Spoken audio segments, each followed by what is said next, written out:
Welcome back to the Nerdy Jock Podcast with your host, Kevin Ketchum, the Nerdy Jock. What's his up? Occasional co-host, DK, the DB Guru, and a special third host.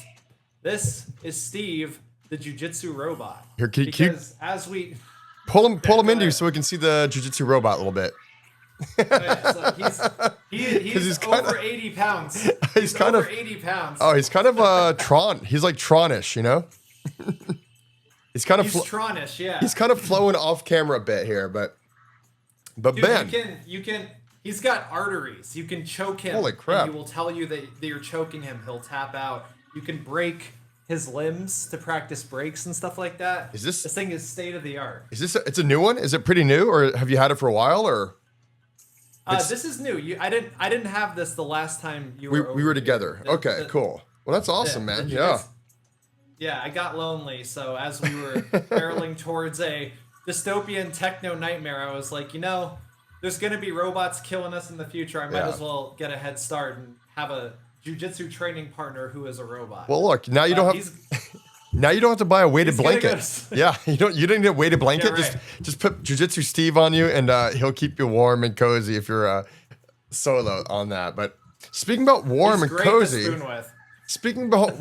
cozy, let's talk about Ghost in the Shell, guys. So we're just super excited. This is like one of the best animes of all time, right? Is that undisputed right now? I mean, is that like it's in the top 5 probably of all times for films? I would say. I think it's undeniable that at least people from your and my generation would put this on all of our anime Mount Rushmore films. Right. Back in the day when nobody was watching anime except for us weirdos. And you would see something like this, and it would blow your mind, and then you would have to go to school the next day, and you couldn't talk about it with anybody. Yeah. You just had to sit there in class and just think about, what the hell did I just watch? Yeah, I mean, it came out in 1995, and it luckily for USA releases, like back in our day, kids, as otakus, like we did not get periodic releases, or we had no streaming services. We'd have to get VHS tapes when whatever came out, and it was very rare. I mean, you go to Blockbuster Video, you go to your Hollywood Video, whatever video store you had, you'd probably have a rotation of maybe 10 anime films that you could actually watch. Most of them were if that. If that. I mean, I was super lucky. So when I was a kid, we had a video store called Bradley Video. It was local to where I grew up, and they had a massive anime section. I'm talking like a whole entire aisle in the back. And they had every single Guyver VHS. That's how I discovered that show. Love Guyver. I mean, they had Record of Lotus War. They had everything you could think of. And it always sucked every time I went to Blockbuster or Hollywood, because they did not have. They always had. It was like a single vertical shelf that, like you said, it only had a couple of things, and they didn't restock a whole lot. Yeah, I mean, it had your basic. It might have had like Macross Plus, which is awesome. And I mean, the ones it had were great, but it was maybe like 10 to 20. Like your options were very, very limited. Street Fighter, the animated movie, something like that. Oh yeah. You really didn't get a good selection of anime at all, but. The most important thing about this little talking point was just that Ghost in the Shell, luckily, was one. People in Hollywood were smart enough to say, you know what, like we got to get a localized version of this. This was early on the trail. I mean, hell, Akira came out. It was always there. Yeah, always there.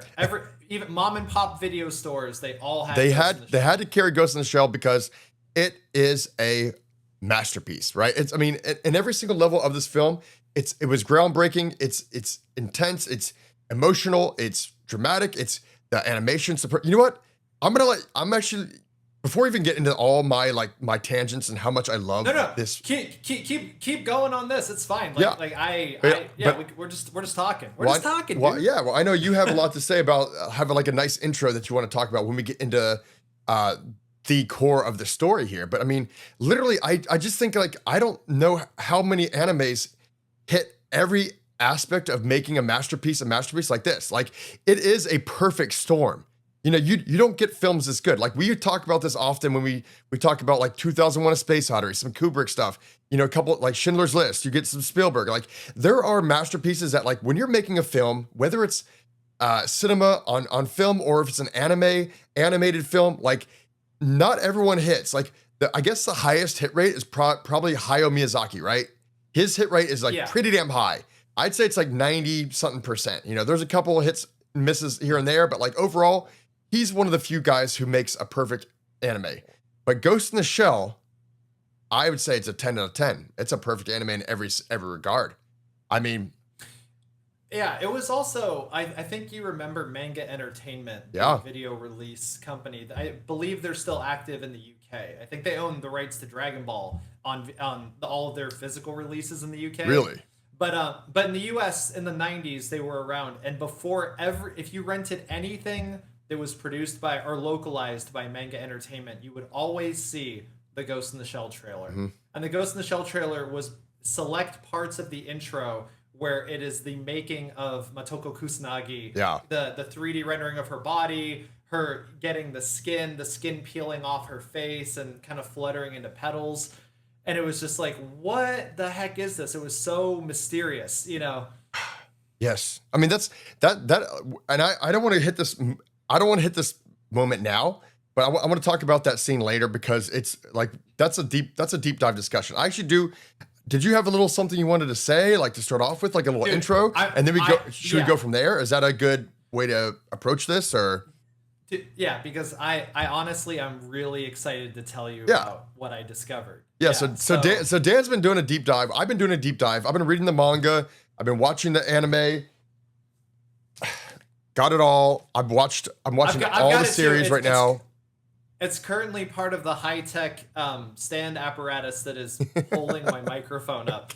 But it is here. It is the base. It is the foundation for my voice to reach all of you. But dude, I'm so excited to tell you about this because we did a pod on Ghost in the Shell Arise. Right. And one of the things you and I kept talking about is it's so weird that, you know, there is this thing called Ghost in the Shell, which is a manga, and there have been several anime adaptations of it, and some are good, some are not so good. Yeah. I would say the film is definitely one of the good ones, if not the best one. But we were kind of curious why did they make it? Why did they make it like this? It's so different from the manga. The character is so different. It's such a weird adaptation. And then I started doing some research, and I found some pretty cool stuff. Okay, so the director of this dig movie, in. Let me hear. I'm excited. So the director of this movie is Mamoru Oshii, right? Right. And in 1983, he co-directed. He's often credited as the single director of this, but he co-directed it. A little OVA series called Dalos. Did you ever see Dalos? Have you ever heard of it? Dalos, no. Yeah, it's kind of not something that maybe we would know. Not something that was at the VHS stores in the 90s. But the reason that this is significant is that this 6-part thing that he directed or co-directed was the very first OVA ever. It was Studio Pierrot. Okay. And him. Yeah, and they were like, I pulled it up on my laptop. Okay, Dalos, yeah. Heck yeah. Looks like a Gundam kind of thing. Yeah, I haven't seen it though, but yeah. Okay, continue. Sorry to interrupt. So yeah, no, it's fine. So this was the first time that a studio in Japan were like, hey, what if we made anime and we just released it straight to video? Mm-hmm. We didn't put it in a theater. We didn't try to get a series greenlit. We just release it in 6 parts and sell those 6 parts as individual tapes and have a new market. And so they did that with Dalos, and it blew the gates open. Suddenly the OVA is born, which for those of you who didn't grow up in the 90s, OVAs don't exist anymore. That is a thing that we used to get. There was a lot of them when we were growing up, and it stands for original video animation. Mm-hmm. And it's exactly as I described. It's anime that's just made to be released on video, home release, either VHS, DVD, Blu-ray, depending on the era. I don't think it survived into the Blu-ray era, but I digress. Yeah. The floodgates were open, right? Right. And this was a place because there were so little restrictions in OVAs where you could experiment, you could be weird, you could do weird stuff that you couldn't normally do. You could really push the limits. You weren't constrained by theatrical release censorship. You weren't you weren't confined by TV censorship. So there was a lot of experimentation, but one of the weird things that happened was if there was a popular manga that for some reason just wasn't getting greenlit into an anime, it would get greenlit first into an OVA. but it would be completely different in style and tone in many cases from the manga. In some cases, it would be exactly the same. You have the Gunsmith Cats OVA. That's Yeah, an early one. I've seen Gunsmith Cats. Yep. Yep, it's very similar to the manga, but it doesn't adapt a single story. Then you Yeah. have I don't know if you know about this. I'm sure some of the viewers have. There's a JoJo Bizarre Adventure OVA Right. from 1993. I have not which seen it. is Yeah, go ahead. it's very serious in tone compared to the show. It's Yeah. a lot less flamboyant, a lot darker. Do And you watch? even, Kevin, Do you watch JoJo? Are you a JoJo guy? I've watched the first season of JoJo. I didn't continue past that, and I know I'll get crap for that, but Well, it just didn't. Yeah, it was cool, but there's just too much stuff to watch. Guys. Yeah. There's just too many things to watch, and it wasn't the thing where I was like, I'm gonna now devote all my time to catching up on Yeah, this. my cousins and nephews are in that right now. I just got back from my reception for the wedding. Got married a couple of months ago. So we had a second reception in Memphis, but I have a lot of cousins now, and they're, well, I've always had a lot of cousins, but a lot of them do watch anime and they follow the pod. So thanks, guys, if you're watching. But they're talking about JoJo. I was like, yeah, it's not high on my list of things I need to watch right now, but I know it is a popular series, and maybe I'll get into it, maybe I won't. I mean, it took me damn near 2 years to get to One Piece, but I digress. Let's get back on the topic.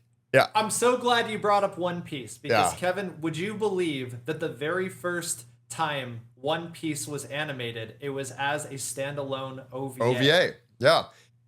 Different voice actors, completely different story from the manga. The very first time, I think in 97 or 98, that was how it was done. So this was a typical practice, is what I'm saying, is that you would make an OVA out of a manga. It would be different than the source material. You would be just adapting something of the material, but making it your own and experimenting with it, doing something new. And that is exactly what the Ghost in the Shell film did with the source material. And the OVA would not have existed had Mamoru Oshii not invented the OVA. So... Yeah, well, that makes a lot of sense because, if you read the manga, the art design is 100% different than the anime, the film, 1995 Ghost in the Shell film. It's beautiful, it's gorgeous, but it's not in any way, shape, or form like the classic film that we all know and love. I mean, the art style in the film is superb, and it's one of the most beautiful animes I've ever seen. I mean, I don't even want to get into that part yet, but that's a great intro to Ghost in the Shell and literally how it started as an OVA, or like he just said, "Hey, we're going to open it up to the world." And so is that how he did it? Did you do the research to where he said, "Hey, we're going to adapt this manga into this film this way"? But I don't know why. I should have. If we're doing a pod on this, I probably should have done a little more research onto this part of it, but I did not. Well, what I did is I started trying to research what inspired him to make something so different from what he was adapting that still ended up landing on its feet and becoming a classic in its own right. And becoming so good that now in 2026, it's been almost exactly 30 years, and we're just now finally getting a Ghost in the Shell that isn't aping the film, but is actually directly adapting the manga. That's the impact that this movie had. But that practice of adapting things wasn't his. He didn't invent that practice, but he did invent the OVA. Him and his mentor made the first OVA, Dalos, and then that created a pipeline for anime to be produced that did this sort of thing. So there was a rich tradition of it about 12 years before he did it with Ghost in the Shell, is what I'm saying. Okay. That's amazing. That's a great intro. I know we did a 14-minute little convo, but it's always great to catch up, Dan. But let's dig into Ghost in the Shell, okay? So I'm going to start with some opening. Yeah. I'm just going to pepper some stuff here, and we're just going to talk. Let's just have a talk. I want to do some opening thoughts, okay? Now, your first impression, you watched it recently, I hope, for our podcast today, and you've seen it, probably 30 some odd years ago when it first came out. For multiple reasons. Who knows if it's fan service? Who knows if it's just, hey, it's one of the only anime films you can get?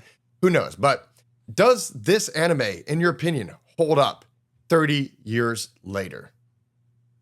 Kevin, I confess I've watched Ghost in the Shell once at least every 2 weeks for the past 3 months. I know. it's my comfort film that I have on when I'm writing or doing other stuff because it is just such a visual treat. I I mean, just the art style. I know what you're thinking. You're thinking why because of boobs and stuff. well, But we're no, I'm talking about design wise, no. animation wise, like the creepy sort of vacant stare of the major. And, like I remember as a kid, It's haunting. It's I don't know haunting, what. right? It's haunting. It's Yes. amazing. Yeah. That It- moment where she wakes up and she just looks out the window, and it's like a 5 second hold on her looking out the window at the very beginning. I don't know why that left such an impression on me as a kid when I first watched it, because you're just there's something in that look. I don't know how the animators did it, but there's just something in that look that it just there's so much depth to it. And well, as we come to find out, and you'll get into it, that she is always thinking deeply about herself and what it even means to be a conscious being. So, right. So okay, that's great. Since you mentioned the animation, why don't we just start there? Like there is so much good stuff to talk about this. I've got like 5 things in particular that I'd like to just mention on as far as the animation goes for this film. Is that yeah. is that number one, Ghost in the Shell back in the day, guys, before CGI, like this did have CGI, but very minimal. I mean, when you see the green screens when they're tracking like the garbage men or any kind of tracking, that's CGI. But I think it's like 95% of this film is hand cell animation, just like Akira, all the classics. And the level of detail in this film is insane. I was telling my wife Angie, I was like, look, I could sit here and watch this film 10 times a day. I could pause pretty much any random second on this film, and I would probably want to print that out and put it on the wall as a painting because it is superb. I mean, I was watching this film the other day again. I mean, I watched it like 3 or 4 times in the last 2 weeks. But do you remember the scene where they're chasing the garbage men and Bato is going through the wet market, basically, right? Yeah. Before Kusanagi's famous like water fight scene to destroy the cyborg. But there's this amazing shot. I just had to pause it because it's so gorgeous. Where Bato is like looking up. There's and I'll try to put this on the screen for you guys to see. But there's an amazing visual here where it's like this. It's mud, and then there's a big puddle of water right in the middle, and there's a reflection that's so highly detailed that shows a building that you can't even see in the shot, but it's in the puddle on the ground, reflecting in this one single like cell of animation. I'm like, holy shit. Like the amount of Exactly. detail that went into this film is absurd. And it's like watching it tonight, I watched it again before this podcast for like the third time in the last like week and a half. Is just like the the more I watch it, the more insane detail I see. Like I do have the 4K. Exactly. I have the 4K Blu-ray version. So there's another scene. You know, I can't remember the name of the guy, but he's the one who's always in his little like he's part of the team Section 9, but he is in his little like unit and he's got his headphones on and there's a big screen and you can see the glow of the neon on the walls in the painting on the cell and it kind of like makes your screen glow. I'm like, how the fuck did they do this shit in 1995 where they used such beautiful paint to just make the whole cell glow that when you watch it on a 4K screen 30 years later it looks like it was made yesterday. I mean, like it is insanity. Like I just it blows me away. Blows me away, Dan. I don't know what to say. There no, I mean that's why it's so rewatchable. There, like you said, there's so many new things to discover in every frame of the film when you rewatch it. I mean, like what you're describing, just masterful compositing. What they do with light in Yeah. the movie, and compositing isn't something that I know a whole lot about, but I know when it looks good. And certainly Ghost in the Shell has some of the greatest compositing of an anime film in the 90s, but even just the motion animation. What you were Right. talking about the water fight. There's that Classic. moment One of the where most classic scenes in like film, not even just anime. I mean, it's like it's amazing. It is amazing. Okay, go ahead. Go ahead. Sorry. yeah. There's that amazing shot where it's from above, and again you're seeing the reflection of this massive. It seems like Kowloon inspired city Yeah. in the water, and then there's just those flickers of the major, both in the reflection and standing next to the guy, and it just. I mean I don't know how I can't articulate this any better than just to say it's so freaking cool. So cool. It just looks so cool. And that's the whole movie. The movie is just so cool looking. It's so groundbreaking. Yeah. I get excited. I feel like a kid again. It's like you see the droplets of water when they're fighting. You see like droplets of water. It impacts the thermo, whatever they call it, the thermo camouflage, Thermoptic camouflage, and it affects the angle and the shot. I'm like, dude, I'm just literally, my mind was blown. Like, how do they animate that? I mean, even in the finale, okay, I watched it again, literally about an hour before he shot this pod. At the very end, that they have the great fight scene in the end, in the museum, and it's really just like Major Kusanagi versus the spider tank, you know. And obviously Puppet Master in there as well, or with it, in the car that he's protecting, that's protecting him. And there's the scene where she's hiding behind column after column, and the tank is blowing away these columns. And then as the bullets are hitting the columns, it is like taking away parts of the column, and you can see the rebar. So like as the shots go, like the rebar is more and more exposed to where like, wow, it's literally showing the inside of this column made of concrete in an anime.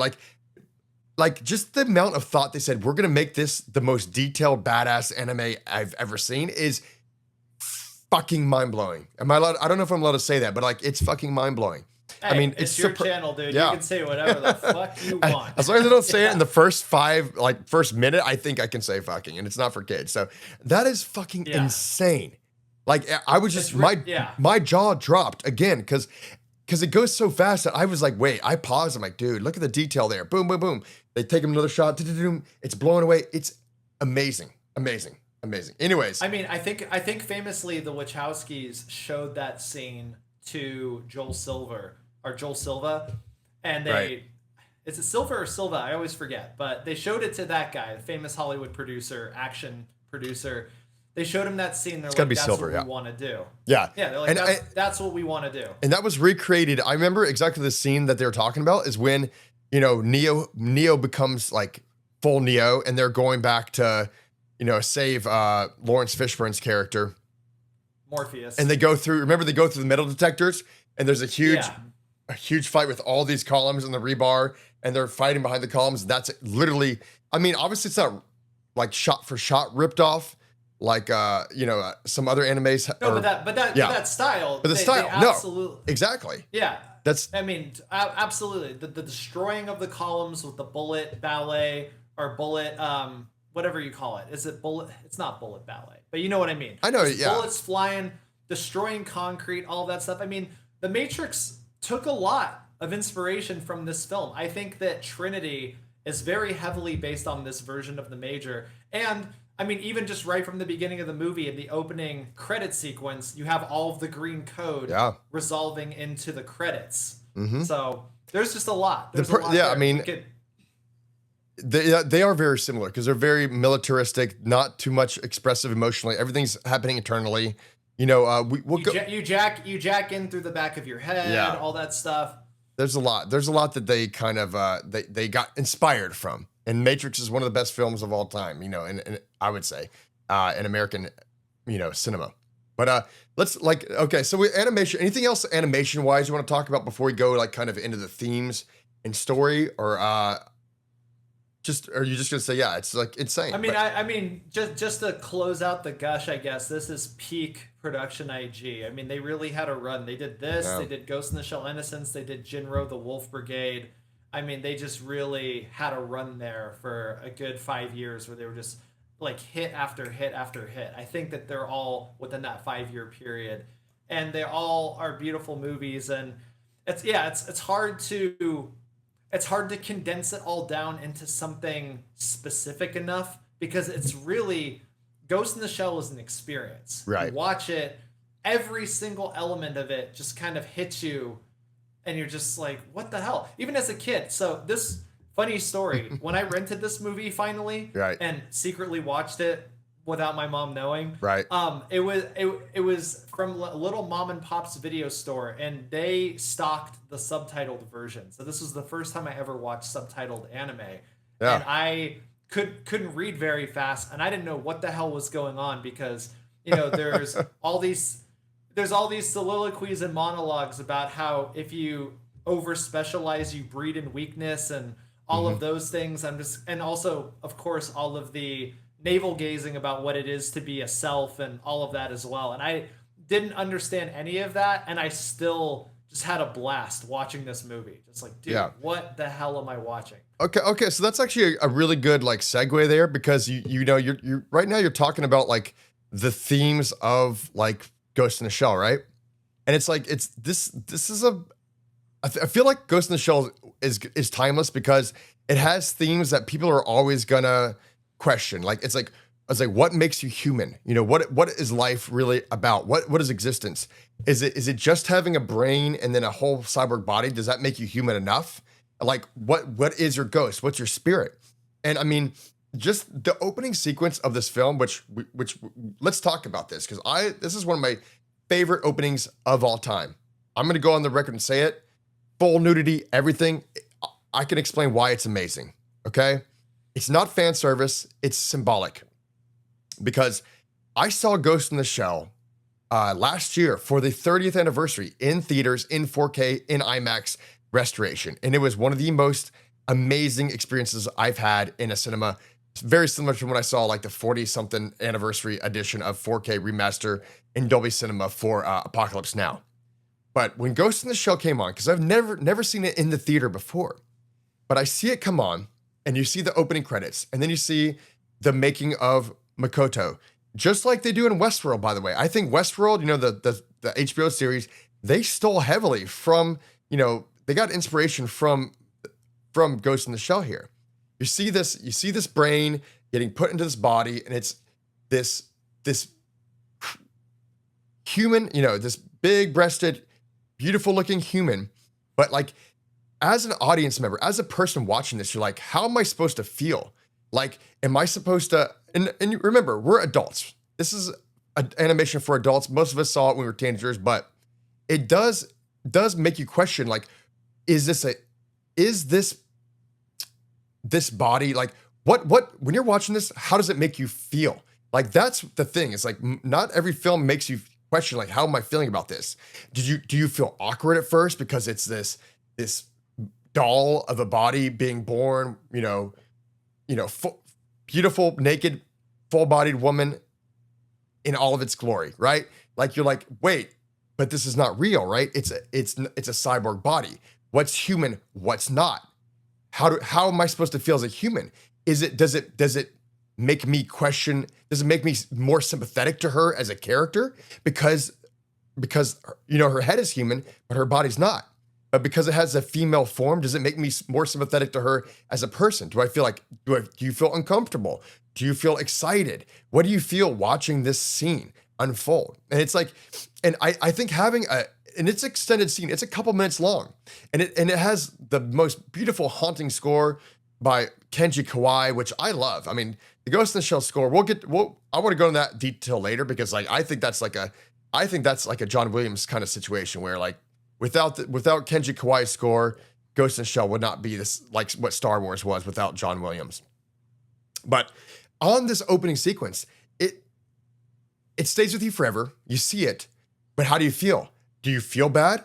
Do you feel shame? Do you feel awkward for watching this cyborg body, this form come to life? Or are you supposed to say, hey, is this something that's not human and I'm not supposed to associate? Or do you give it life? It's really about how you look at it as a human being you are.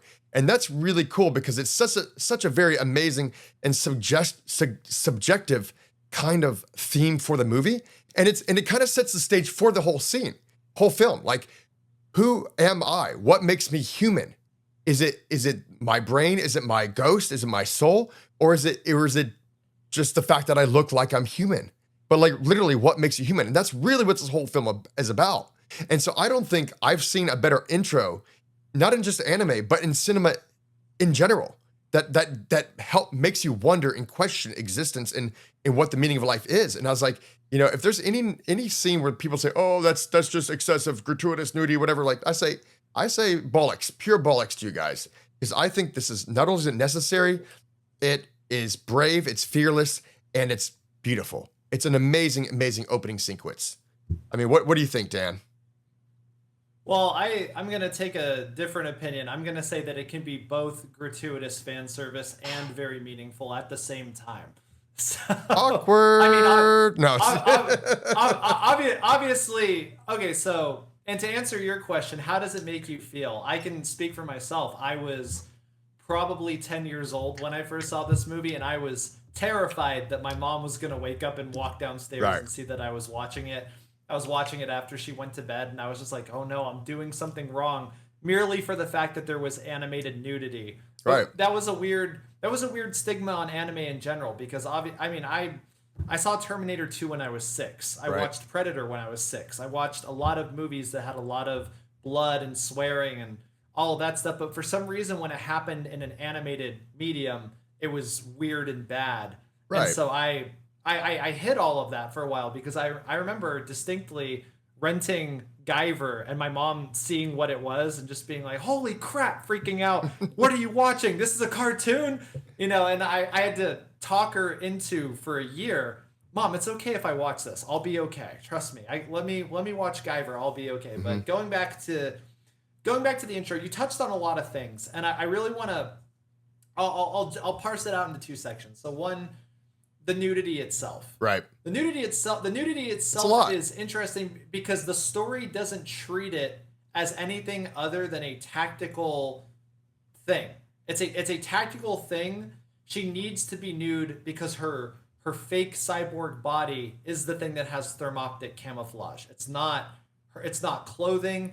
It is her body is designed to have a chameleon effect basically.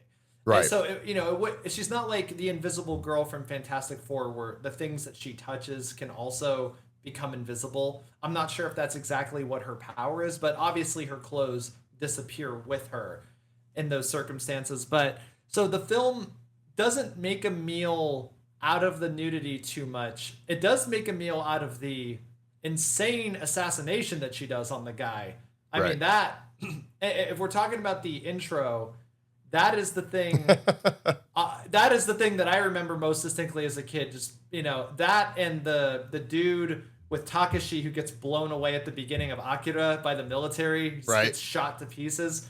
It was that kind of gratuitous animated violence that really kind of punched my little kid head in the brain and just went, "Yeah, now you're a man, kid. Look, this is what the world is like." This is it. This is real. This is the realest stuff you're gonna see. But yeah, I think that certainly the manga, she isn't nude for this assassination. The manga actually begins with this exact scene, Right. just a little bit different.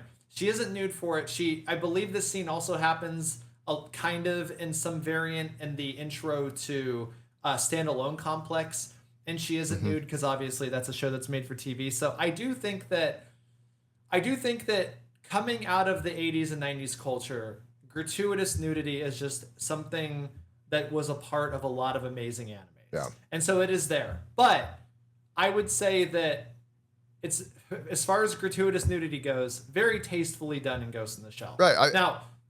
Yeah. Oh, go ahead. Well, no, I was just thinking, but if you look at it from like, let's say you just say, hey, take whatever yourself thinks about the nudity or gratuitous nudity in this film. You have to just separate, say, hey, from a plot perspective, does it serve the character? And I think it does because it shows like there's like she questions her identity and who she is the whole time, but she really doesn't have a connection with her body and self to where it's just like it is just a shell. So Yes. So in a lot of ways, like it makes a lot of sense that like when it is gratuitous and it shows it, you don't see any kind of there's no reaction, there's no oh man I'm naked or I feel shame or anything like this that you would typically associate with that from in Western culture. Obviously, it was made in Japan, which the culture is a little bit different anyway. But in Western culture, like because the character, like the whole theme of this film is about identity and like what is real, what is not. It really, I do think it lends itself to the plot of the film without really saying, hey, we're just gonna show tits and ass here in an animated form. In a way, I think it really does more than that. No, I'm glad you brought up the thing where she says, "I'm not my body," so it's not this Right. shameful thing the way that we have in Western culture, and therefore it says something about her character. Because I think that ties into what you were saying about a lot of the themes that are explored in terms of what does it mean. You said to be a human, and Hmm. I would Yeah. say what does it mean to be? What does it mean to have consciousness, to have a sense of self? Because something that you learn when you meditate is you sometimes you have thoughts that are like, man, I can't stop thinking about this thing. I really wish I could stop thinking about this thing, but I can't stop thinking about this thing. But if you really kind of zoom in on that for a second, you realize Mm. that the dialogue that is saying that, or the inner dialogue or monologue that's saying that, is identifying something that is separate from itself. You are looking at your thoughts and saying, I wish that I didn't have these thoughts. And therefore, the question arises, well, who is the person thinking that about your own thoughts? Are you even your thoughts? Are your thoughts something that you have, but they're not part of you? And certainly the same is true. There's, philosophically, it's been said, we are not our hands. If we cut off our hand and chuck it away, we don't say, oh, that's me. Although when it's attached to us, we might say, that's my hand. That's my hand. Because that's my hand, because it's part of us, it's part of our nervous system and everything. But still, when we're right now at the dawn of AI in the Right. real world. Great And time to there's watch. this- Great time to watch this film, right? Great time to watch the Yeah. film, DK. Yeah, It's always a good time to watch Ghost it's in the always Shell, but it's always a good time to watch this film, but we it's are a cautionary tale. Yeah. It's like don't develop it to the point where you can hack a wet brain, even if it's in a cyborg body. But yeah, we're at the dawn of AI right now, and there is this question of, will we be able to create artificial general intelligence, something that has, for lack of a better word, a soul Yeah. or a ghost, and the way the film puts it, that has autonomous consciousness in the way that we do? Or are we going to create a smart machine that can simulate that so well that we won't even know whether or not it's conscious? So it's Yeah, like, where does consciousness even come from? Where does it start? The last point I'll say on this is, like, it's no more evident in this movie than every time the Major, she even has an extra degree of separation from her consciousness where she says, I can feel it in my ghost. It's like she is interpreting her own consciousness through a layer of something else in a way. And that's how she knows, or at least believes, that she is an individual person Yeah. with autonomous consciousness. Yeah, I love that you just mentioned that, because we were talking about AI, we're talking about self, who we are, and like our identity, right? Like in this film, like Major Kusanagi, she spends a lot of time hypothesizing, like, is she like just software? I mean, yes, she has a brain, but there's also components in her brain that are completely connected to to metal pieces of technology that control different aspects of who she is. I mean, there is a brain, there is a ghost, there is that soul in the shell, but she has constant questions of who she is. I mean, like, are her memories real? Like, is it real? Like, what's real? Could it be a hiccup in reload on some kind of a database in her system? I mean, is free will actually free? I mean, these are all big questions that she kind of tackles, and not even very very subtle ways, not even very like open and big, but in very subtle ways she attacks this. And it's like she talks about memory, and this whole film actually, when we get to Project 2051 and the Puppet Master in this film, you get some really, really interesting and very philosophical thoughts on like what is memory, and like what is real, what's not. Like, if you believe something was real and it wasn't real, does it make it not real to you?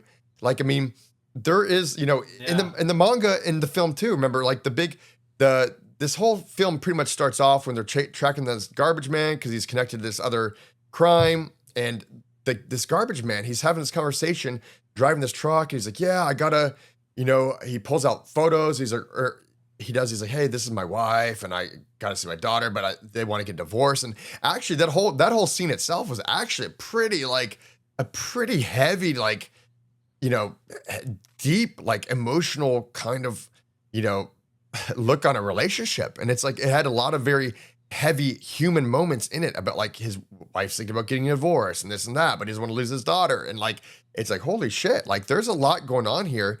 And then we find out that all these memories were implanted. These are all fake memories that he had. And that was kind of the whole problem with this virus is that like this new puppet master, this new Project 2051, the AI has the ability to like implant fake memories in a person. So it's like, what is real, what is not, So it just it's another horrific layer of the question of what does it mean to have consciousness, to be a self, because if you are not who you think you are, then who are you? yeah. There's certainly body horror in cinema, and there's certainly body horror in this film. Oh, for sure. But I think that the thing that is haunting about this film was this was maybe the first time I ever saw an instance of mind horror. It's Yeah. like what would it be like if you in this moment with all of your memories learned that none of that stuff was real? That all these memories you have of your child, this loving relationship that you have with your partner, your child, all of Nothing. the things that are foundational to who you are and to the meaning of you are just empty nothing. I mean that shot of him, it gets me every time. It's such a haunting shot when they're gently asking him follow-up questions about his daughter that he insists he has, and they're like, how old is she? And, like, what was her name? And all that stuff. And you just see the tear come down as he is staring at a picture of himself that he thought, or at least before this, could see his daughter in the photo. And he can't see it anymore because they've run interference on the hack that he had going on. It's crazy. It's such an amazing film because it's like it's deep on so many levels because like just from a philosophical lesson, this philosophical level, this movie references Buddhism, transhumanism, existentialism, everything. Right. Like it covers a lot of the bases of like what it means to be human, and I just can't imagine how I could imagine making a film this memorable, this affecting, like I'm at a loss for words here. I had really good, when you're talking a second ago, I lost it, but I had something about this I was going to mention, but it's gone now. It's not, it was fleeting. It was a fleeting memory, I've lost a lot too listening to you because it's funny too because like I say this with no disrespect. This isn't a slight on the movie at all. Like in many ways, it's kind of a paper thin plot. It's very simple. No, it's a very simple plot. Yes. Yeah. But that's not the point. Yeah. Right. It's somehow this plot is the perfect canvas for just all of these things, all of these elements, whether it's the animation or the score that you mentioned or the philosophical ideas explored, and the expression of all of those things in harmony create this experience that is just indescribable. I mean, we're grasping at words through this entire podcast trying to nail down one of the greatest animated films ever made. And I mean, usually I feel like I have way more concrete things to say when we pod together, but it is really just this experience. Ghost in the Shell is this experience that all of these things, like I say, harmonize together to make, and it's incredible. Yeah, it just makes you appreciate stuff like this. Like, I mean, there's so many good animes getting made now and currently too, but like some of these classics, like I just want to, like, if you youngins are out there right now, I know, I'm sorry, we're old takus, we're old takus. I'm 42 and DK is almost 40 or 39 or 40 or something like that. You're around my age. Yeah. More or less, maybe a couple of years or younger.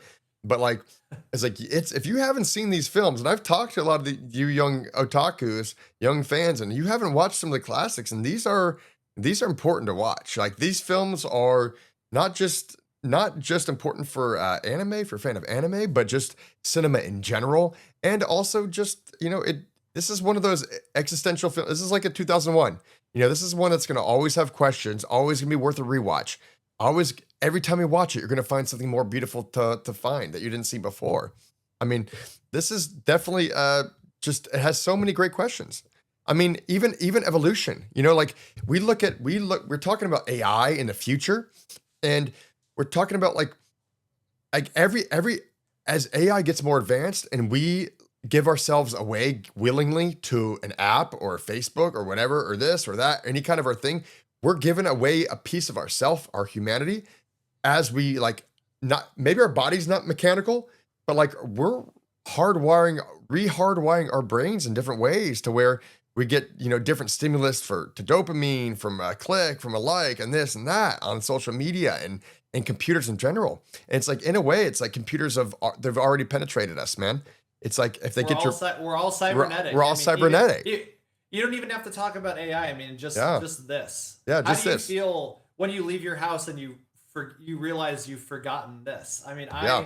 I've spent most of this year off of social media, and even that was like, I mean, cause you know, social media has been a part of everything since I think, God, 2008 is when it really started to take off, or even earlier, Yeah. 2006 with MySpace. But having it available on the phone all the time, at least for me, 2012 ish, and not being on it at all was first, like the first month was just a weird reset. It Yeah. was a weird reset of just like, man, I don't have this button that I'm pushing all the time now. It's like, oh, I don't have this connection to people that is, you know, through this medium that I've just gotten so comfortable and used to. But yeah, it's you know, for all the kids out there who just, you know, who can't sympathize or empathize with what we old takus are saying. I mean, this is the type of stuff that we grew up with. I Yeah. mean, the OVAs and the sci-fi anime of the 90s and 80s were so experimental and groundbreaking and crazy.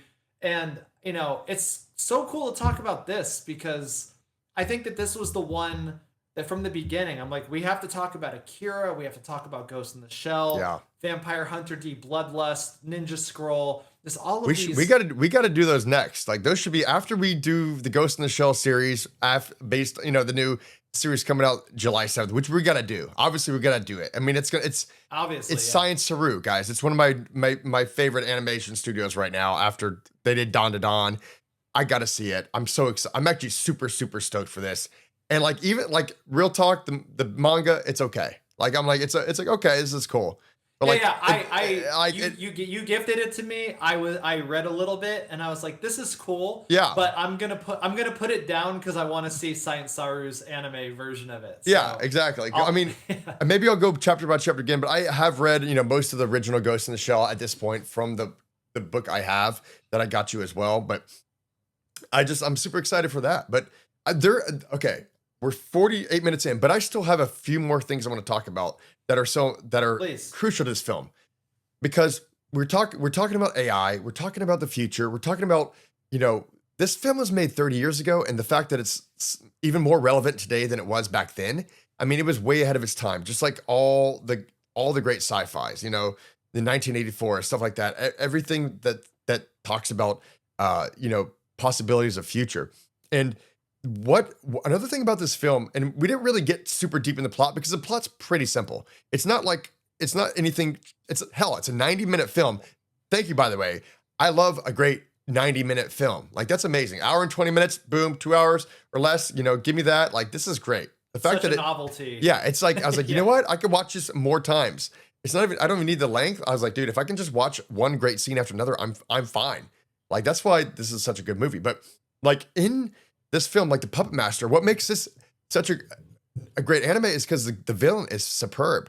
I mean, all the other series in the Ghost in the Shell have tried to do this, whether it's Standalone Complex, which I'm in the middle of right now, or Ghost in the Shell Arise, and you know, Ghost in the Shell 2 doesn't even really have like, you know, that it's definitely more contemplative and more heady than like really about like finding a villain. It's more about searching for, you know, yourself. But this one, it's like the villain, the Puppet Master, it's not a villain, you know, like this is like a sentient being, this AI, you know, it knows the web, it knows everything. And like all it wants to do is like reproduce, grow, and not die and change, evolve.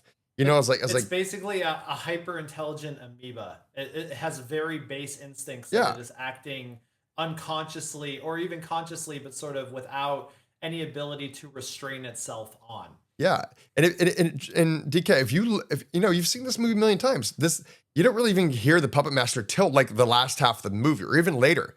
But even the scenes when with the minimal dialogue puppet master has in this film, they make a really great impact because not one line is wasted. You know, when he explains like like he's being interrogated, you know, the female body upper torso is being interrogated, or you know they found it and they're asking it questions, and it's basically like, well, you know, like, what do you mean I'm not real? Like, you know, who defines what real is? You know, what is life, what is living? And I was like, dude, I was like, this is a great bad guy. You know, like this is a I think one of the first thing he says too is like, I am not an artificial intelligence. yeah. I am a living digital consciousness created by blah blah blah. Like just speaks very confidently on that. So yeah, terrific villain. Great villain. Very interesting. The first time you hear him when he's using the Major's voice when she's talking with Bato on the boat while they're drinking Yeah. beer, and you just hear the whisper of her voice, and he's like, "Was that you just now?" And no, it was the puppet master. Yeah. You know, just looking for his partner. Looking for his partner, yeah, and found her, and she's like, okay. In the end, yeah, she does like, okay, and she's like, you know what, fuck it, like I'm bored with this life, like I'll figure it out. I do feel a little bit bad for Bato, you know, like I was like, I feel like he's got a little bit of like a mini crush on Kusanagi, but I do think, Yeah. yeah, I mean, he's got a crush on her, I feel, but like they're great. He's definitely more human than she is. Like Yeah. seems to possess a sense of sexual shame. Yeah. Because when she gets naked, he always looks away from her. And in the end, when their bodies are destroyed, laying there naked, you know, topless naked, he covers her with his jacket. You'll see his, Right. you know, her shell is covered in a jacket, which is obviously never real, but for him, it has a different meaning, which makes my point early in the podcast even more relevant. You know, just saying, it's a character. Yeah. Because of the time before we start asking questions, we just got to do a run.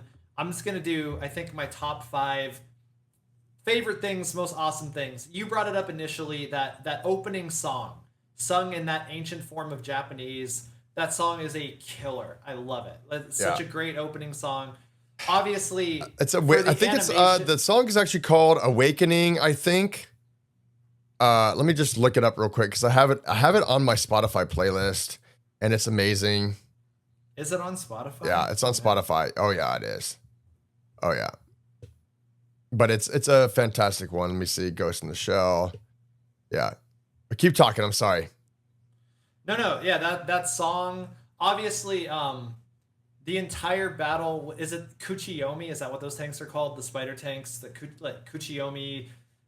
We'll just call it the spider tank. I forget what those things are called. But the whole fight with that thing, the moment where she's trying to rip the top of it off, and you see the musculature, all the animation with the musculature leading into her limbs getting ripped off from the sheer weight of the thing trying to rip it off. It's just one of the craziest, most well animated freaking things ever. Yeah, that pose where like when the arm finally breaks free. You know, that's gonna be the thumbnail for this video. Yeah, just censor the nipples. Oh yeah, but no, I mean, love that. I love. There's so many animation things that I love. Like when she's invisible fighting the guy on the water, right? She ankle locks him. Like she spins his ankle all the way around, but because he also has an artificial body, he just starts back handspringing on his one good hand because she already broke his other arm, and back handsprings away at hyper fast speed, and it's so stylish, so cool. Let me interrupt one. I just want to say one more since we're talking about animation. Like in the scene where the bad guys are trying to get away, and they're in this car and they're in that alley, and you see like this little glare of the neon light because the lights shine on the car and you can't see the car, but then the neon light kind of just like outlines the car as it like speeds by. I'm like, holy shit. Like, yeah, it's amazing. I was like, I wouldn't even think about animating something like that. Like, I mean, it's like not even next level. It's like fifth level shit, man. The way that they convey weight, Yeah. the weight of the cyborg body is like when Kusanagi hops up on the buildings and she's invisible, and you just see those sort of aluminum roofs just like crater, crater, crater. It's like oh, she's hella heavy. Or when the guy with the anti-tank gun plants his feet before he fires it, and you're Mm-hmm. like, oh, he's about to fire something that a human wouldn't be able to fire.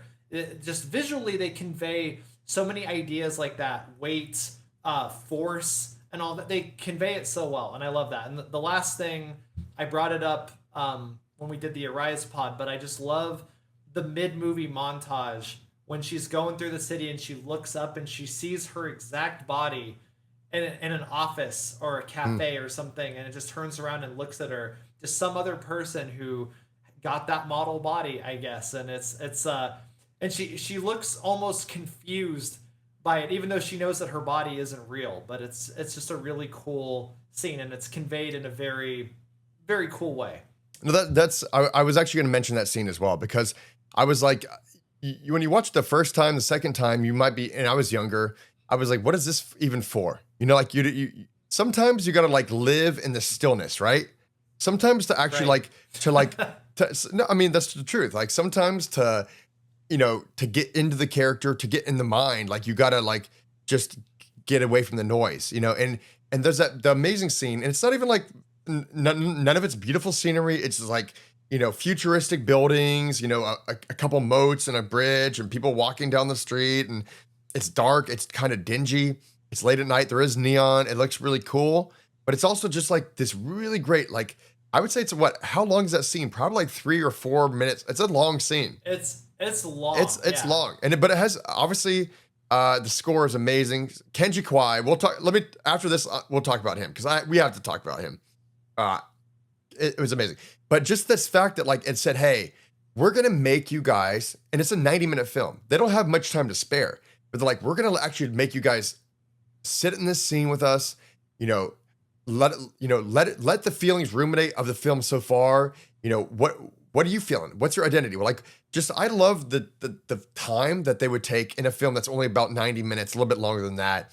Just take 4 or 5 minutes to just like really kind of live in the world it's in, just to kind of give it more gravity. I mean, if this film is all about the scenes. I mean, the atmosphere and like what the whole, you know, every surrounding part of these characters. It's not just the characters. It's like this living, breathing, beautiful world they created is another character in and of itself. It feels very lived Yeah. in. Blade And that's Runner, one eat thing your that heart they- out. You know what I'm saying? Like that's, obviously Blade Runner came first, but if they copied from Blade Runner, it was a good get. Well, even I'll say not to trash modern anime, but modern anime still has science fiction worlds in it. It still has Yeah. fantasy worlds, but the weird sense that I get from this, and I don't know if it's because of how it's rendered, the difference between digital paint and actual hand painted backgrounds and characters, but it feels so much more real. Yeah. Even though you're looking at an animated thing, it feels like a real place. I- Yeah, the world of Ghost in the Shell feels like a real place, and Yeah. it's crazy how well they accomplished that. I mean, the level of detail in this film is unparalleled. DK, you're right. I mean, even in the finale, again, I'm thinking about another scene. Every time we talk about this, I'm thinking about another scene when she pops open her gun and you can see the coil on the inside when she's trying to like reload it. Yeah. And I was like, holy shit! The detail of the interior of this gun that she's trying to reload is just like, it's an absurd. It probably took a month of like at least weeks of research to make sure they get it right. Like on the recoil of this gun. The It's weight, just- the weight, the weight Oh. of that thing when it falls in the water and Yeah. it sizzles the spent shell or the casting or whatever. It's so. it's just I mean, pure bliss. there are Pure two. bliss. There are two good water plops in all of anime, or two masterful ones. Yeah. This one, and when a certain character's head plops into the primordial goo in Central Dogma and Evangelion. Yeah, that's one of my favorite ones. I promise we're gonna do that eventually. But speaking of water, you talk about water. I mean, that also plays a central theme in this film as well. I mean, I don't want to go in detail because we've already kind of talked in verbatim about everything. But you know, when Bato and Makoto are on the boat, you know, she goes in the water to like do her little 11, you know, Stranger Things, her little tank, so she can just think, you know, alone. In the end, it's raining. The final battle scene, it's a rainy night, you know. There's puddles, all the puddles you see throughout the film, all the bridges, all the water you see, everything. Like a lot of this film takes a place around water because, you know, thematically, water in general means like, you know, birth, life, death, rebirth, you know, all of that. Like it's important. It is the essence of life, and like, just I think it can get lost if you're just watching this and you don't think like, wow, you know, like every major set piece in this film, like there's some kind of water element involved.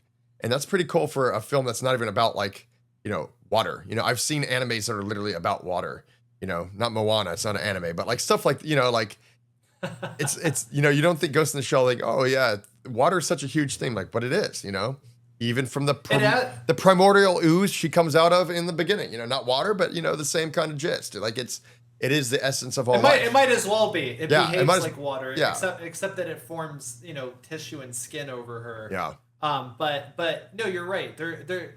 Even I went on a tangent a little bit earlier about how all of these elements just sort of coalesce into something that harmonizes really well. And the use of water, like you said, even the rain in that fight scene specifically, it just adds this level of calm to this. I mean, it's the music and the rain in that scene. The music is so calm. Yeah. It's so calm and so subdued. And like maybe one of the most like crazy Michael Bay style fights ever. Yes. It's like you know, cyborg lady versus giant spider tank. And the music is calm and haunting, and then it will just pause and there will be like a top-down shot of the rain just patter on the concrete and the tank below. And it just works. It just works so well. Yeah. I mean, since we're talking about that, the sound of the music, like, let's just hit that real quick here because, like, I have to give major props. I mentioned it earlier, but like Kenji Kawai's score in Ghost in the Shell is like, it's got to be it's like Yoko Kanno level, you know, like anime scores. You know, she did, you know, Yoko Kanno did some stuff for Escaflowne, Macross Plus, Ghost in the Shell standalone complex. A lot of my favorite animes, like very symphony kind of orchestra kind of vibe and energy. But this one is just the most beautifully relaxing and also unnerving kind of like music you could ever have, because it's very eerie. There's atmosphere in the music. There's this incredible tone. There's always it's very calm, it's very peaceful, but it's very simple. It's very simple, but it's also just very like it's, you know, it's living like that. Without that score, like this world does not permeate the same way. Like I could see this film going a dozen other ways if the score is not the same. Just like I was saying earlier about, like, you know, you get John Williams for like a Jaws or Jurassic Park or, you know, Star Wars, you know, like that's like, I think Kenji Kawai's score in this film is up there, you know, with the greatest scores of all time in cinema. You know, Ghost in the Shell, Kenji Kawai, you crushed it. Couldn't have asked for anything better. Like, it's an example. And if you don't believe him, folks, just think about that final fight scene. If it had the song from the Matrix lobby fight, it wouldn't work. It wouldn't work. It wouldn't work. It'd be corny. Yeah. So, yeah. I mean, props for the music. Props to the animators. Props to Mamoru Oshii for inventing OVAs and thus inventing the platform onto which this idea of adapting material into something brand new, completely different, is thematically works with the end of the film. Because okay, so the question let's go to our question segment. First question I have for you. Yeah. If in a vacuum, pretend you didn't ever see Innocence, you didn't see anything else. When you first saw this movie, did you think that the Major was gone for good, completely gone?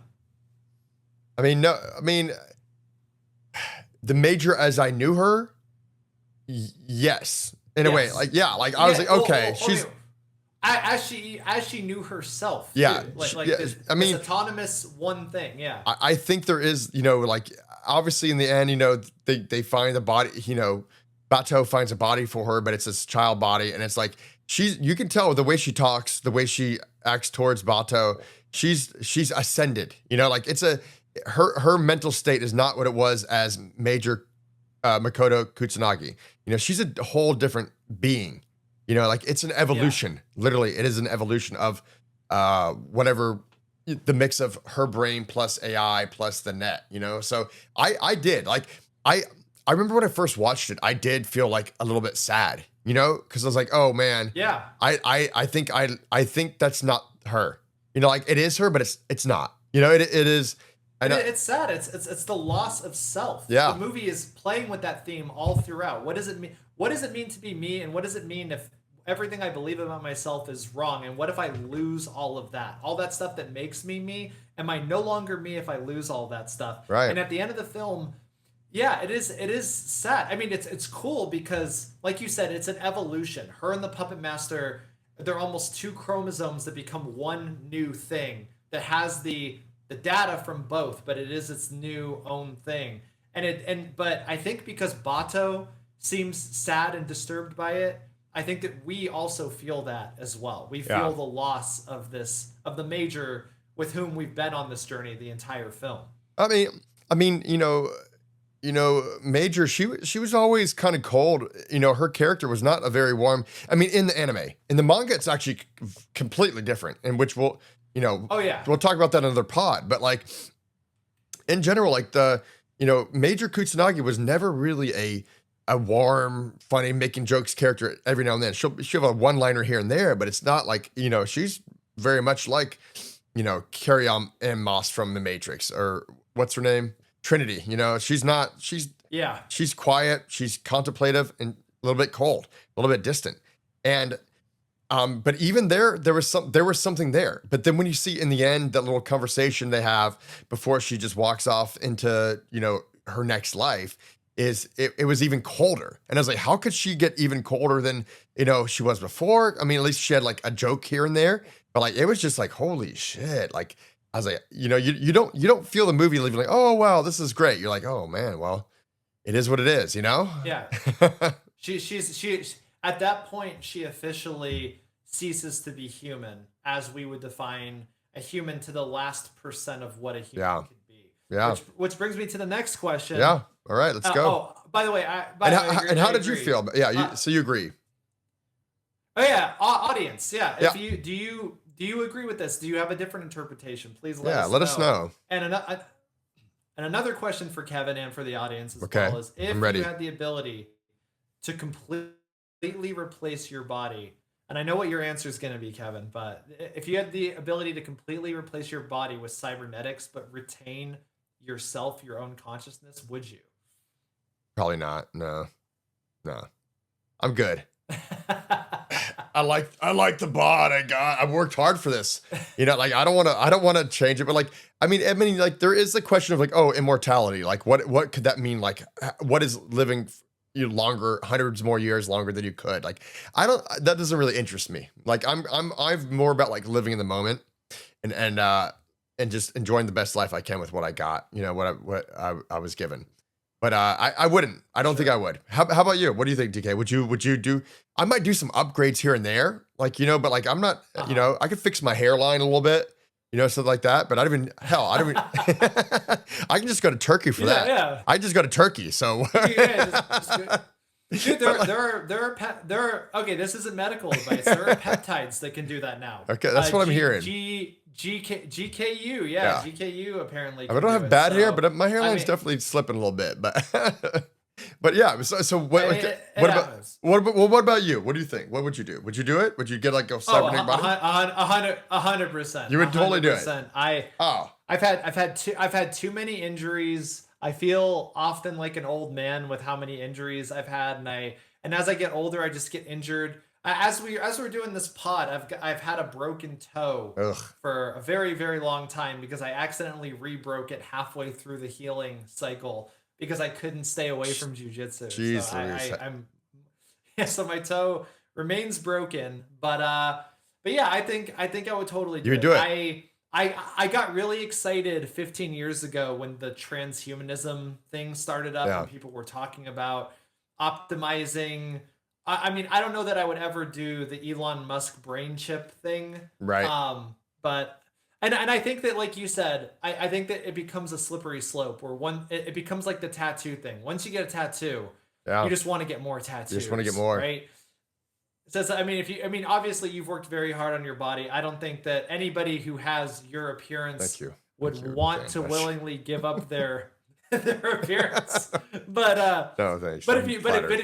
but if like if you got in a car accident and you got your arm crushed and then you had like a Right. metal arm like Jet from Cowboy Bebop, you might ask yourself, well, what it would be like to have metal legs where I could Yeah. just run forever, you know? Or metal lungs, you know, No, that never I would tire. definitely I get like a could cybernetic arm if I had to, in that regard. Like I would definitely do some shit like that. That'd be cool. But like I don't yeah. see myself like if I have functioning things like like going out of my way to like go be cyber. I'd be like, let me get rusty. I'll be fine. Okay, next I question. mean, look, Oh yeah, go ahead. next question you asked because I don't remember, but I was gonna be a little childish here and say I've heard that there are people that the way that they deal with ED, Yeah. rather than medicating for it or changing diet or whatever, what they do is they just do a complete removal of what is down there and replace it with like a pump up, basically replacement, so that they can always control what it's doing and what it's not doing. I I've don't heard know if this is true, the pump. I've but heard yeah. about that pump. I've heard about that pump before, but I have no Okay. never used it. Never. I don't know. I'd be the worst. I mean, like if I'm 80, DK, if I'm 80, I'm like, okay, this could come in handy. Like yeah, maybe so, right? That would be. I don't. Never say never, right? Like never say never. But so far, Never say never, strong eye guys. blue. So good there. Okay. All right. Next. I believe you have the rest of the questions, so go ahead. Okay. My last. We're about almost gonna wrap this up here, and I hope you guys are having a good time hanging out. We're just I'm having a blast. You know. Well, audience, would you, if you were an 80-year-old man, would you replace your package with a cybernetic package that would never tire? It would never tire from the task. Your partner would always be happy. Would you do it? I mean, Even at the sacrifice of your own satisfaction. I know a lot of girls that go to Hot Topic and get their own. So like, it's like they don't need us. So like, I don't know what you're talking. Yeah, like I mean, they are way as far as sex toys go. Like, we are way behind. Like, I mean, I've seen some stuff that can do all kinds of weird twirls and stuff like that before, but that's not. I've got a jujitsu robot. Yeah, you've got a jujitsu robot. Are real, but there are realistic things like this that look very human and react now that you can find on the internet. We're living in weird times. Yeah, People, so. weird times. Yeah. 70-pound jujitsu doll. Next question. All right. Yeah. This is now we're getting the wrap up stage. But what do you think is the overall legacy that Ghost in the Shell, the 1995 film, will have on cinema?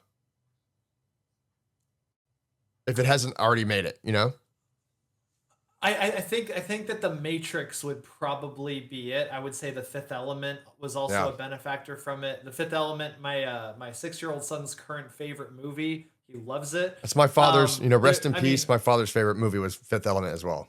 I love it. I love it too. It's pretty great. heck yeah, it's a great great film. movie. I would say that it is seminal in its influence in the cyberpunk and sci-fi genres in particular. If you borrow or steal from Ghost in the Shell, you're always going to come out with something that much cooler for having done it.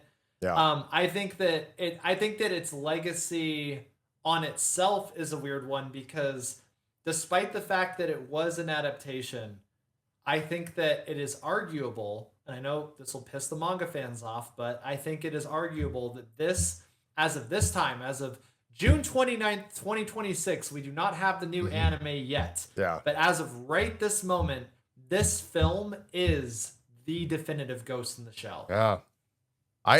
You know what? That's probably the best point we've made all day is that like, critics be damned, but the Ghost in the Shell film is so good that it transcends the manga. And not the live action film, guys. I got some flack on social media when I posted a post. We were talking no, we were talking about the 1995 film, but like it got misconstrued to like this guy said the film was better than the manga, like or whatever, or like it was a better version. No. The 1995 Ghost in the Shell. Wait. I want to clarify our position that we both think that the Scarlett Johansson Ghost in the Shell film is better than the manga. Yeah. It's better than No. Have you seen it? I've never seen it. I have seen. So okay, we're gonna have to do a pod about it then. I've seen it. Like I'm a big ScarJo fan, honestly. So, I don't really want to, bash on her per se. I think she's great, but I do think the film is flawed in many ways. I mean, they could have done.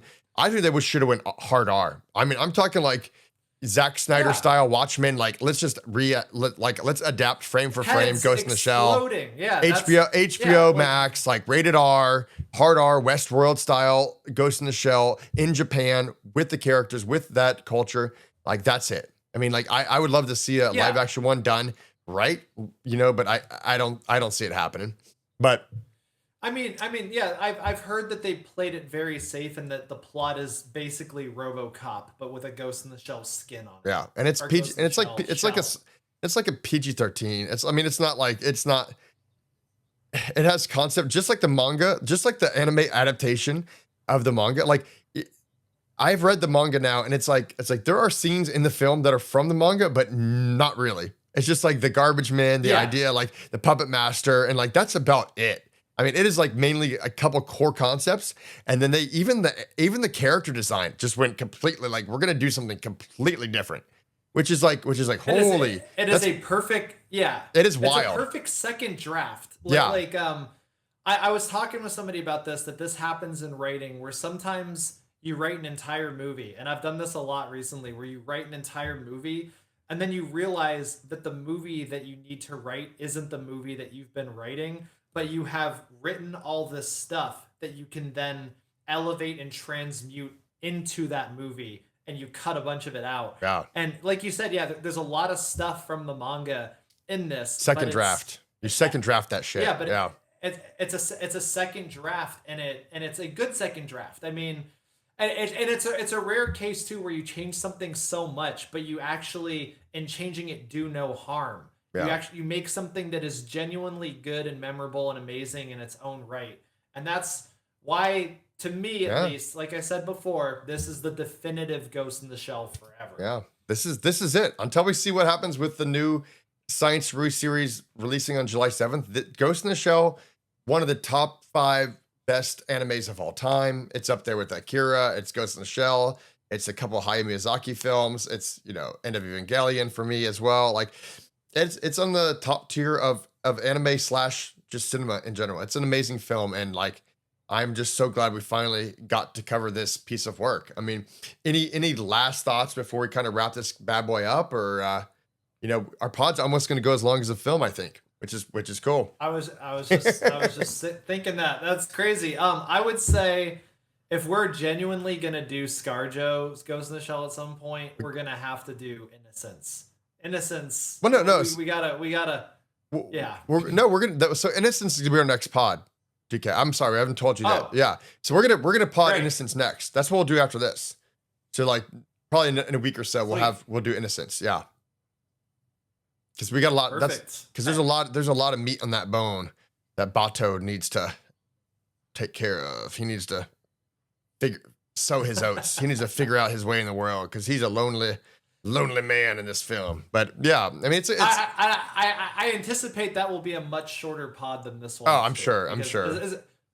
Yeah, I'm sure. But this is great. So tune in, guys. But Ghost in the Shell, it deserves the time we gave it. I mean, I could honestly talk for another hour about this, but I feel like we just covered all the cool stuff. We got into the fan service, the nudity, the violence, the animation, the visuals, the sound, the Kenji Kawai score, the philosophical perspective, the anime to the manga translation. I think it wasn't, the most beautiful outline, but I feel like we pretty much covered all I wanted to cover. How about you, DK? Yeah, I don't think that people are tuning in because they want to hear us describe the movie beat for beat the way that I mean, if you want that, just go watch the movie. Yeah, just go watch the movie. It's always free somewhere. As we record this, it is free on YouTube officially, not pirated. You can watch it for free on YouTube, and if not, it's always on Amazon Prime, or you can buy the 4K Blu-ray DVD. Like I got. Those are different things. This is a beast. This is a beast of a. This is a gorgeous film. I love it. I've seen it 3 times last week just to catch up. I bought this like a year ago when it first came out. But I just before we leave, one last thing is that when I saw it in 4K in IMAX DK, mind blowing. That's it. I mean, just like it was one of the most. Thank you. It was one of the most. Thank you for the invite, by the way. Well, sorry, buddy. Thank you. It was a last minute thing. But you know what? You know what is coming to the theaters? I think September, October. Yes. So Ninja Scroll and End of Evangelion is coming back to theaters again. And I saw it like a year ago. So I don't. They must bring it back every year now. But I'm going to see that again. But we got to see Ninja Scroll. We need to do Ninja Scroll now that we're going. Like we should just do like a adult animation version, like hey, for grown-ups. We're not talking about Demon Slayer, not One Piece. We're like, hey, let's get into the nitty gritty. I mean, I'm not talking about Wicked City like on your screen back there or any hentai stuff, but let's delve into Wicked City is not hentai though. Yeah, it does ride the line very closely. It's adjacent. It's like Euphoria-esque on its line. It's close, but it's good. But it's just Kawajiri just likes, Ninja Scroll too. Ninja Scroll is on that border as well. But Ninja Scroll, I love Ninja Scroll. I love Ninja Scroll. Everything Kawajiri has made has had a little titillation in it, or a lot of weird titillation, except for Vampire Hunter D Bloodlust and his Highlander anime, which we'll talk about another time. Yeah, let's talk about that another time. But I think that's about it for today. DK, I'm so glad. That's it. I'm so glad to see you on the pod again. Like I missed you. I've been doing these Don manga recaps weekly, guys, or 3 times a week. I'm actually releasing chapter by chapter, trying to catch up to 200 and whatever we're at right now. So if you do love the show Don, I'm doing a week, 3 times a week. I'm releasing chapter reviews and read-alongs basically on the pod. Some of them are amazing, some are suck, but I'm trying my best. But check that out too. But obviously, me and DK are going to be trying to do these remote shows as much as we can. And next time you'll see us do Innocent, and then we're probably going to go straight. I might talk about Standalone Complex. I don't know if DK has time to watch that. I'm watching it right now. It's okay. I refuse to watch Standalone Complex. I don't think I have the. I don't think I have the time. It's like watching CSI. Yeah. It's like watching a whole 20 episodes of CSI. It's cool. If I wanted to watch it, I would have watched it in 2007 when it was on Adult Swim. Yeah, fair enough. I looked at it and I was like, I don't like the way it looks, and it can't. How can it ever live up to the film? None of it. I mean, none of it does. It's a procedural. It's a CBS procedural, man, and it's not terrible, but it's definitely like it's folding laundry show. It's a folding laundry show. You know what I'm saying? It's a background show. Yeah. But so we're gonna meet next time on Ghost in the Shell 2 Innocence. We got a lot to catch up with there, and then we're gonna get into July 7th. We are definitely gonna do, or at least give it a try. If it sucks by episode 4, we'll just move on. That's what we don't waste time on stuff that's not good. But I have a pretty good feeling that this anime, it looks gorgeous. Science Saru's doing it. Ghost in the Shell, July 7th. Check it out. But if you haven't, obviously check out Ghost in the Shell. And thank you. Subscribe, like, and we'll see you soon. Okay. All right. Oh.